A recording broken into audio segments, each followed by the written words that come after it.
लोकवृत्त मराठी, लोकशाहीचा खरा आवाज। शिवसेना पुरस्कृत उमेदवारांना सोडून 71 वारांचा भाजप प्रवेश।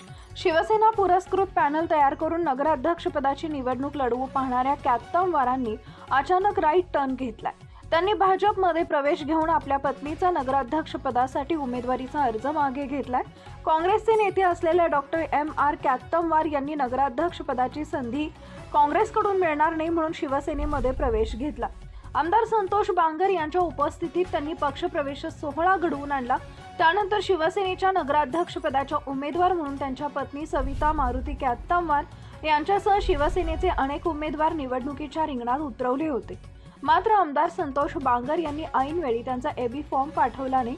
त्यामुळे डॉक्टर कॅत्तमवार यांनी त्यांच्यावर विश्वास ठेवून असलेल्या शिवसेना उमेदवारांचा कोणताही विचार न करता भाजपमध्ये प्रवेश केला।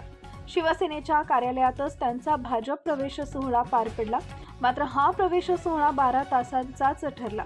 भाजपच्या नगराध्यक्षपदाच्या एबी फॉर्मवर दुसऱ्या क्रमांकावर त्यांच्या पत्नीचे नाव टाकल्यानं त्यांना निवडणूक लढता येणार नाही हे लक्षात आल्यानं त्यांनी भाजप सोडून अपक्ष लढणार असल्याची घोषणा केली।